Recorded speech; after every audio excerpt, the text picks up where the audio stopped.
It's time for this week's episode of Brandon Sports Talk, featuring in-depth interviews from those who are trending in the world of athletics. And now, here's the host of Brandon Sports Talk, Brandon Pate.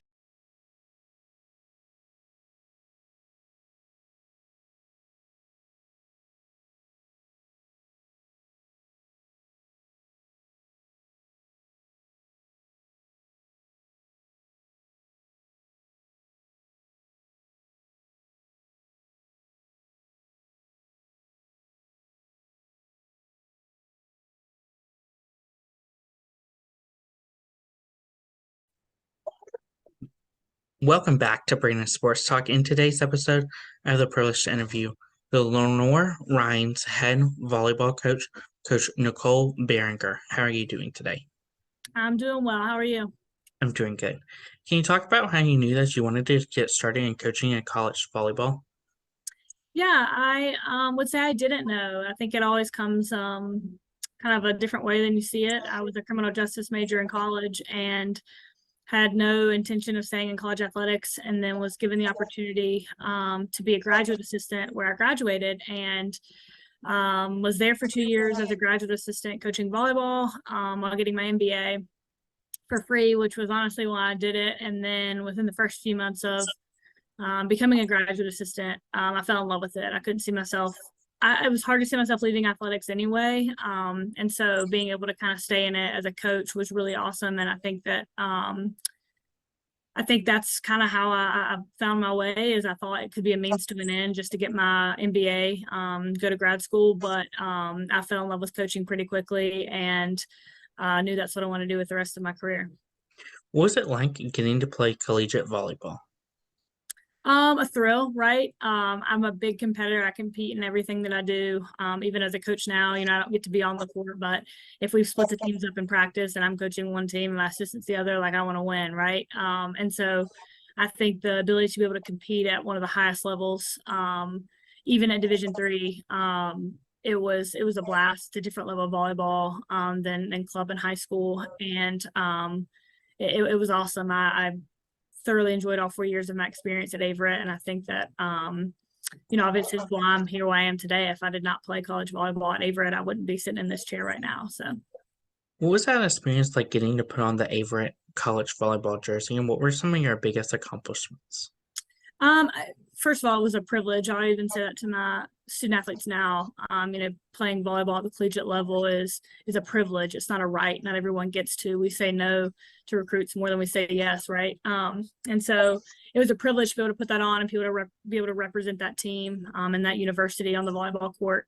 I think my biggest accomplishments there were just winning championships. I think, I was fortunate enough to be a starter for 4 years, but ultimately, if I didn't leave my experience without a championship, I was not going to be happy. So we ended up getting a championship my junior year, and then we won 2 back-to-back when I was a grad assistant. So I think winning, I love to win more than, I hate to lose more. I love to win, I guess. So being able to pull some championships out during my time there was what I was most proud of. Of course, as a player, what was that like going to the national championship and winning it? We didn't win a national championship. We won conference. And I remember winning conference. We got rings for winning conference, and that's awesome, right? To be one of the teams at Averett that got a ring, right? Because you won a championship. I still have all 3 rings somewhere. I think it's just it's one of the greatest moments. It's what you picture. It's whatever match it is that helps you win that conference championship. It's just unforgettable, and you'll never forget the people you're around either.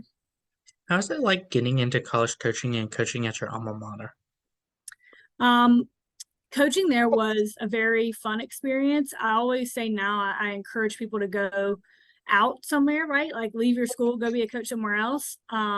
Because it gets you out of your comfort zone. That's one thing I did not do in those 2 years was I was comfortable, right? I knew who I worked for. I knew who I was coaching. And so I encourage people now to make sure you explore all your options. At the time, I didn't even know that's what I wanted to do. So I'm very grateful that my coach offered me that job, because I don't know that I would have gone out and looked for a grad assistant position. So I'm very grateful for it. I'm grateful for my time with my coach, because he was He's retired now from coaching, but he was one of the most winningest coaches in Division III. He'd had a lot of NCAA appearances, a lot of championships. So I got to learn a lot from him, which was awesome. So I'm grateful for that experience, and it's why I'm sitting where I am today. How did that experience help you in learning from your coaches on how to become a college coach? I think more than anything, like, yes, I learned a lot of volleyball, right? Like I learned, how to how to develop a practice, how to prepare for a game. All of those things are important. And I think eventually you develop your own way to prepare for a game and your own way to run a practice and your own systems to run, your own offense to run. But what I learned most from him, and during my time as an assistant, I was also an assistant at Catawba. I learned what's important, right? What are the things you really focus on as a coach? What are the things you let go? What things, how you develop your coaching philosophy, and how to, not budge in that coaching philosophy. If you believe in something, stick to it. So learned a lot of that more than I even did X's and O's. What was that like going to Cantaba and learning as an assistant coach and leaving your alma mater? Yeah, it was an awesome experience. We did not have a great season at Catawba, but I learned so much from Ginger Hamrick, who used to be there. She had been in the game for a long time, was in the Catawba Hall of Fame, had a lot of wins, had been there a long time, a lot of success. And so learning from her was the ability to learn from a different coach. I'd had the same coach for, at that point, 6 years after 2 years as a grad assistant. But to be able to learn from someone different and some different philosophies as a coach, and also learn a whole new team, different girls I'd never coached before, and being able to take on a little bit bigger role in certain areas that I did not have prior. And so I'm very grateful for that 1 year out of at Catawba, because it helped prepare me to be a head coach. What was that experience like getting that first head coaching job at William Peace? It was awesome. I was young. I was 24. Grateful for the people who hired me and trusting me and being able to do that at such a young age. I went into it without the mentality of I know everything. I went into it with I don't know everything, and I'm ready to learn and grow. And was able to be very successful during that time there. But it was exciting. It was a chance to be able to have something that was my own and my own program. So I was really excited about it. Of course, when you got to William Peace, what was it like building the culture and, as you said, making it into your own? It's difficult, right? It's difficult to take a team that is not yours, right? Like I didn't recruit any of those girls, similar to here at LR, and to be able to have them buy into you and your philosophies and what you believe in and the way you're going to run things. So it's not easy. It's not meant to be easy. Luckily, we were able to do well and be successful while I was there, but it's getting those key players on the team who eventually are your captains and your leaders, and making sure they buy in, and then you get everyone else bought in. And I always say you either you get on the ship or you get off. You either want to be a part of it or you'll get off of it. How is it like helping leading the William Peace to their first ever conference championship? A whirlwind and a thrill. That much success in your first year is everything wasn't perfect. On the outside, it looked like, we had like maybe one loss in conference. And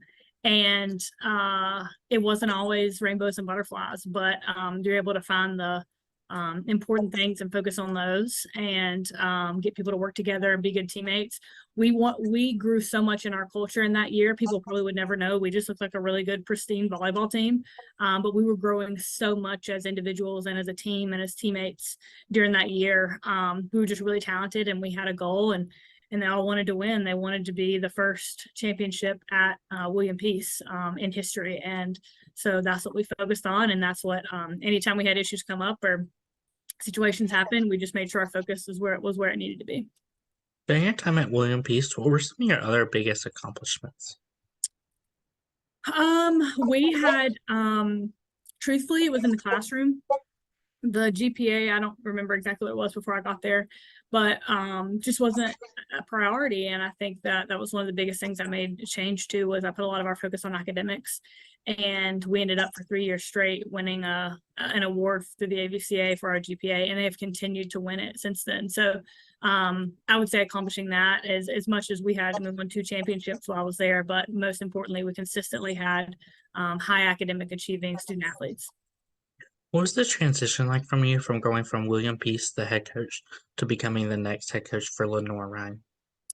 It was difficult because I had fallen in love with the girls that I had at William Peace and the student athletes that they were and that they were becoming. I think that was the toughest part was, and it's never the right time to leave, right? There's never a good time. I had, finally had all of my girls that I had recruited there, and we're really excited about the talent that we had. We had not lost any seniors the year prior, so we were going to be returning this past fall with the same exact team as last year. Or the year prior. And I think that it was difficult to make that decision, but I knew what Ryan had to offer as far as the competitiveness of our conference and the resources that they put into athletics here. I knew I could grow as a coach and continue my goals as a coach. And so as difficult as it was to leave my student athletes there, I know this was the right move for me career-wise, and I'm so grateful for Lenior Rhyne and excited to be here. And I think the same day that it was released was the same day that I told my team at Peace, so it was a very bittersweet day. During that process, what was it like when you did get announced, and what was that process like when you stepped on the campus and you got to see the campus for the first time? Yeah, so I actually saw campus. It was announced on a Friday. My interview was 2 days prior on a Wednesday. And I knew after visiting and even through the process, talking to the admin and the student athletes and everything, I had, I was like, this is definitely something I want, but I won't know until I visit. And I knew as soon as I stepped on campus that I wanted this job. And so yeah, it was I knew when I visited, and I knew that's how it was going to be. It was like, if I visit, I'm going to fall in love with it, and I did. And I think that the process and the admin here at LR just made the transition so seamless, allowed me to finish up some things. I was the compliance officer at William Peace as well as a assistant athletic director, so they gave me the time to wrap up things at Peace and then be able to be ready and transition smoothly here when I started. So my first day here was, we had a practice because it was the start of they had just gotten back, and so we were using our 4 hours that week, and we did a practice. So I got to meet all the teams, see what they look like on the court, and so they made the process very seamless. And as difficult as it was to leave where I was welcomed with open arms here by not only the administration that hired me, but the team as well. They were just phenomenal. Of course, after the press conference, what was it like getting started in your new journey and your new conference? It's different, right? When you spend 4 years, and truthfully, I had been at that conference, the previous conference, for almost 10 years, 4 years as a player, 2 years as a grad assistant, and then 4 years as a head coach and an administrator. And so the biggest jump was a new conference. I had to get to know new people in the conference, had to make new friends in the conference, which these people have been established for a long time. And so it's now this new girl coming in, wanting to reach out and connect. And luckily we've got a conference full of a lot of really awesome coaches that were very welcoming with open arms. We also had some new coaches this year in the conference outside of myself, which was nice to be able to connect with them as well. So definitely a different transition because it's a brand new to me outside of my year at Catawba. And some of those coaches are still the same, but I wasn't there very long to make a ton of connections. And so the transition was good. It was great as far as our staff here at Lenior Rhyne. Our administration is just top tier.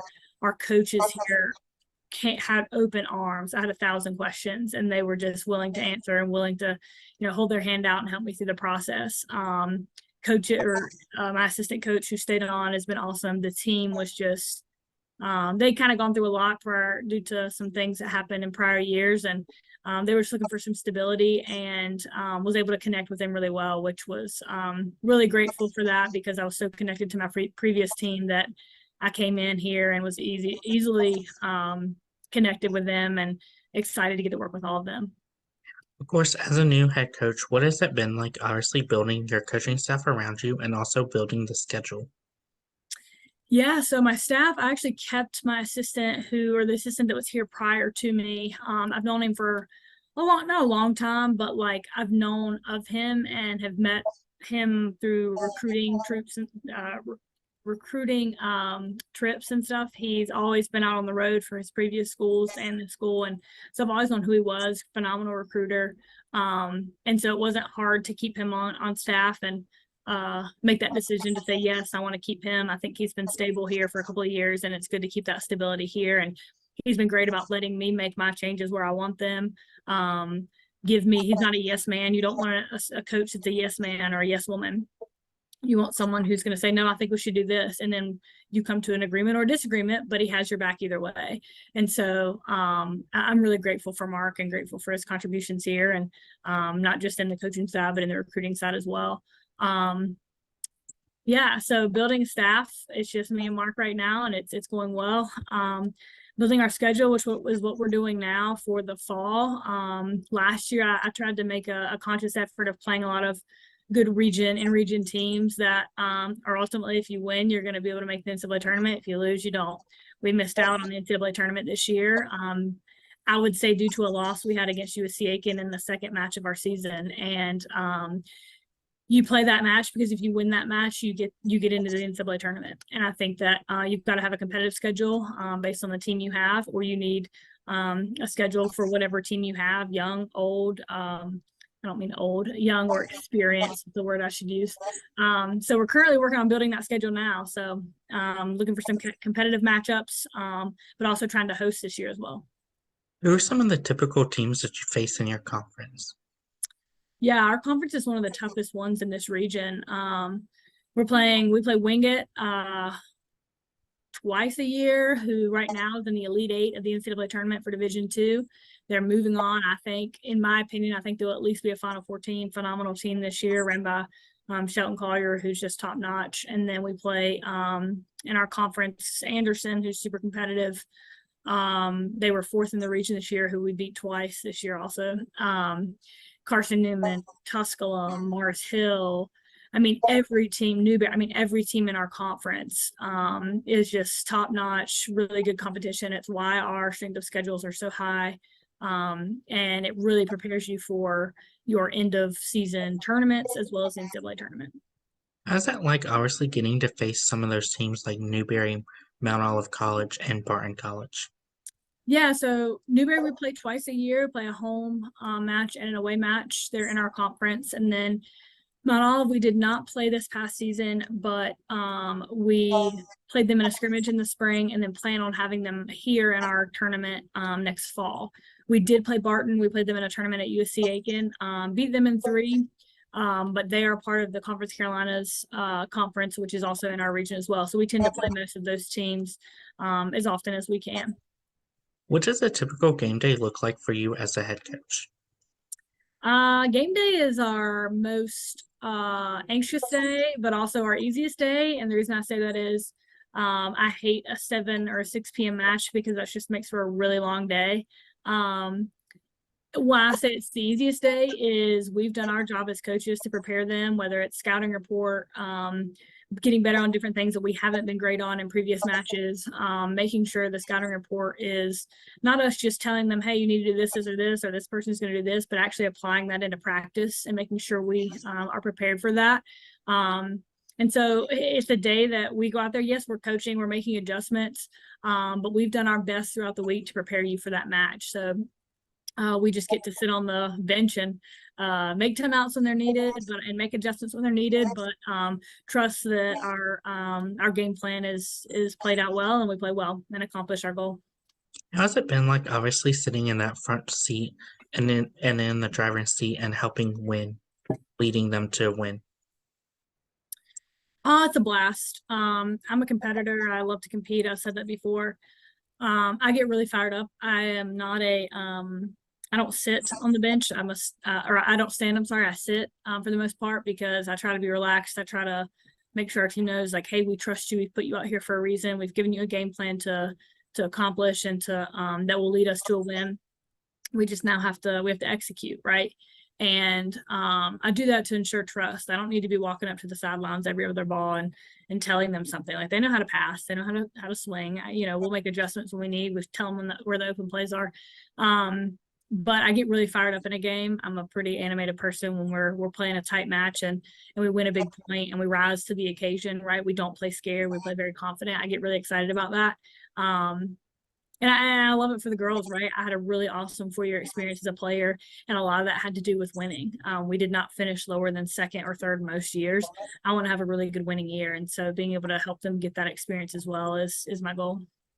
What are some of your future plans for the program?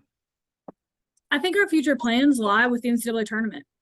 We want to be a contender every year, which this program hasn't always been.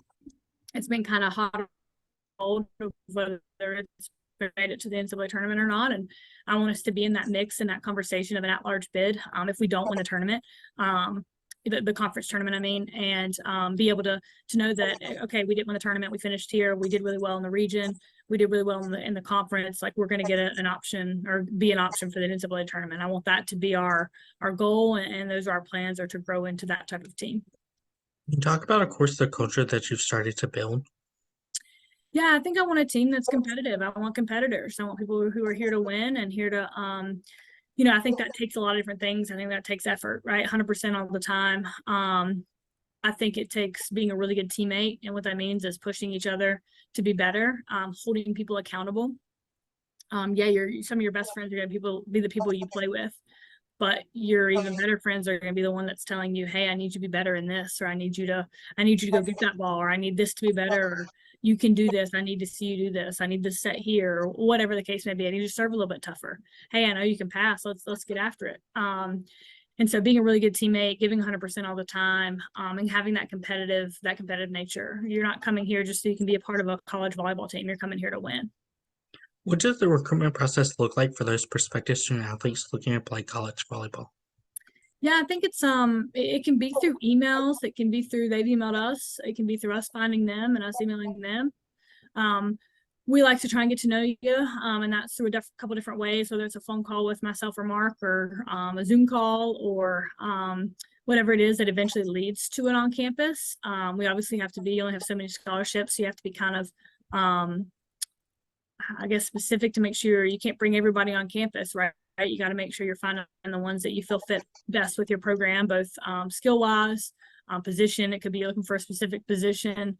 We have a lot of girls that reach out and they say, I really want to be a part of your team. And that's what we want. We want recruits who want to be a part of our team, not that we have to continue to go after and chase after, right? If it comes to a point, if I'm still chasing you, I want someone else who actually really wants to be at Lenior Rhyne. And I think we sometimes get those people who really want to be here, or really do want to be here, but we don't need that position. And I think that's kind of tough sometimes, is, you want someone to want Lenior Rhyne in our volleyball program, but we don't always in that position. So, but yeah, so I think the biggest thing is, once we find the people we feel would fit really well with our group and what we need to be competitive, and have the grades, we're big on grades. We bring them on campus. I think they fall in love with campus when they get here. They fall in love with our facilities, the phenomenal athletic facilities. And so getting them on campus is a lot of the times what wins them over. Of course, when on the road, what are some of the things that you look at in those prospective student athletes going to these volleyball tournaments? Yeah, I'm looking on how you interact with your teammates. A lot of times if I'm going to see someone play live, I've already seen enough video, like full, not highlights. I can put together a highlight clip, right? Maybe. But I've probably seen you play a full match of high school or a full club match. I've probably already requested that. I'm now looking at your interactions with your coach and your teammates and your parents, and how you carry yourself on the court that you can't always see in film. How are you reacting when you make an error? How are you reacting when your teammate makes an error? I think that says a lot, and that's what you see a lot when you see players play live. How's it like when those prospective student athletes come on that official visit and get to take a tour of the facility and fall in love with the campus? Yeah, I think, truly that's what wins a lot of our athletes over. I have a 2023 signee that signed in November, and we had her on campus back in the spring, and her comment to us when she visited again, so she visited for her official in the spring, and then she came in the summer so her dad could see it. She told us that she had no desire to come visit Lenior Rhyne, but since she had spring break, she decided she'd come see it and take the time to come visit. And it was her visit and her seeing our facilities that led her to, like, oh my gosh, I really want to be here. And so I think that's why we really push a visit, is because you really you may not know where Hickory, North Carolina is, but when you see Hickory and you see what Lenior Rhyne has to offer both academically and athletically, people fall in love immediately. So I love being able to see the look on their face when they walk into our gym for the first time, or see our football stadium, or see our weight room. So I think it sells itself. What's it like, obviously, as a head coach, getting to see them put on that jersey for the first time and fall in love with the royal colors? Yeah, I think that a lot of them now do it on their visit, which is so cool. They like want to, if they know they're going to commit or they have committed, they'll put on the jersey to post their photos. And I think like what's so cool is they've fallen in love with their home now, right? Like they've committed to Lenior Rhyne, and that's their home. That's where they're going to now extend their career. And I think that that is what you want. You want them to be really proud of where they've committed to and really excited to get started. And I think that's what you see a lot now with the whole, everyone wants to try on the jersey on their visit, is they fall in love with being in that uniform and wanting to be a part of our program. As a head coach, what is it like seeing those freshmen putting it on for the first time versus as a senior putting it on for the last time? Um, I think it's sad when the seniors put it on for the last time. Obviously, it's exciting when the freshmen do, because it's new to them, right? Sometimes it's a new number than you've had, your entire career of from 5 years old till high school. You probably always had the same number, and now you may be in a little bit different number, and you're recreating an identity, right? Like your identity as a player is a new jersey color, new jersey number, all that kind of stuff. But I think it's sad when a senior takes it off because of how much pride and how much hard work they put into that, into their time at LR. So it can be very sad, but they left the place better than they found it, and that's what we ask of our athletes. What are some of your future plans for Lenior Rhyne moving forward? I think it goes back to the NCAA tournament. I want to continue to grow our success both in the classroom and on the court. I want us to be a national contender, right? Like I want us to go to the NCAA tournament. I want us to continue to be one of those teams that people don't want to play because we're really good, or they do want to play because they know if they beat us, it'll help their chances of getting into the NCAA tournament. So I want to continue being that team that that is competing for a national championship. What advice would you give those high school athletes looking to play college volleyball? Don't make excuses. I think a lot of times we hear recruits want to talk about how they think their high school coach is bad, or their club coach isn't playing them where they want them to play them. And those immediately turn us off. I don't want to know, like at that point, you're just making an excuse for whatever situation you think you're in. And I just want to hear how you've taken the opportunities you've been provided as a player in high school or in club, and how you've taken advantage of those and what you've done. Like if you have to set for your high school, how were you a good setter? Did you lead your team in that way? But you would rather be a libero, or you had to be the libero, not the setter.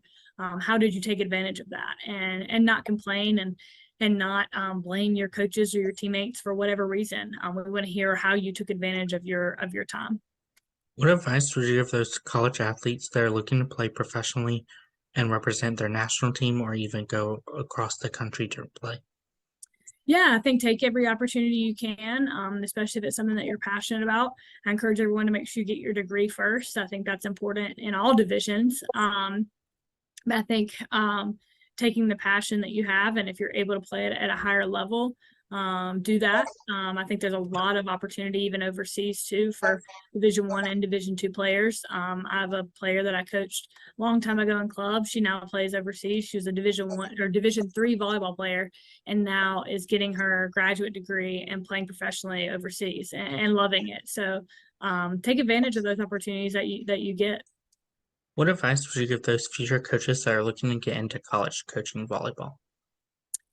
Don't be afraid to get out of your comfort zone and be afraid to move away. I've got quite a few of my previous players from prior schools are either in the coaching world, whether it's club or the college level. And one of them actually took a massive jump and went to Wisconsin from North Carolina to be a grad assistant and get her master's degree and get some experience. And I don't know that I could have done it. And that's why I respect her for making that decision and getting a whole new perspective from a whole different coach. You're not on the, volleyball is really good in Wisconsin, so you're learning a lot. And making that decision to go away from home a little bit and get out of your comfort zone. But take any opportunity that comes your way, you'll learn something, whether you feel like you had a good experience or not, you're going to learn something. And I think that there's a lot of different ways to get into coaching, whether it's through the club level and maybe volunteering somewhere. But say yes, if you really want to make this work, and you want to do this, it's something you want to do. It may not, no one's path is the same, right? Like you're not going to have the same path as someone else, but saying yes to opportunities and working camps in the summers and stuff, make those connections and it'll take you somewhere. What advice would you give those people that are looking to become head coaches for a volleyball program? I would say just don't ever, when you become a head coach, right, you've got your coaching philosophy, you know what you believe in, what's important to you, and what you think it takes to be a championship caliber team. And don't let someone or a team or a new team you take over ever come between those things you believe in. Don't ever your values, right? The things you value, your morals. Don't let, whether it's a player on the team or whatever, an assistant, don't ever let them kind of take over what you believe in. Stand strong for what you believe in. You may not have success immediately at that school, and you may have to do some massive turnover in a team culture because of it, but it will work out and things will happen when they need to happen, and it may not be instant success. But trust yourself, trust your gut, and go with what you believe in. That's great advice. Where can my listeners find you at on social media along with the Lenior Rhyne volleyball program at? Say that one more time, sorry. Where can my listeners find Lenior Rhyne volleyball at and you at on social media? Yeah, I am very active on Twitter. As a coach or as an individual, volleyball, we have our own, LR, volleyball, it's Instagram or Facebook and Instagram. But I'm very active on Twitter. I love Twitter, especially for the sports of it. I'm likely tweeting mostly about sports and not just volleyball. But it's at Nicole Kalyn, Calyn 5. It's still my middle name. I need to change it to like either Coach Barringer or Nicole. Nicole Barringer was unfortunately taken for whatever reason. So like when I made this 10, 15 years ago, I don't know how long it was, I went with my middle name because I was really young and I haven't changed it. But I love Twitter. I love interacting on Twitter about college volleyball, about athletics, sports in general. So yeah, big heavy on Twitter, and go give me a follow. Thank you again, Coach Nicole Barringer, for your interview, and best of luck in your future at Lenior Rhyne as the next head coach for volleyball. Awesome. Thank you. Have a good one. Thank you. You can find Brandon Sports Talk on Facebook at Brandon Sports Talk, Instagram at Brandon Sports Talk, Twitter at Talk_Brandon, and you can find me on YouTube at Brandon Sports Talk. Don't forget to like, comment, and subscribe. Thank you again, Coach Nicole Barringer, for your interview, and best of luck in your future. Awesome. Thank you. Have a good one. You've been watching Brandon Sports Talk. Please feel free to like, share, and subscribe to Brandon Sports Talk on social media and on YouTube.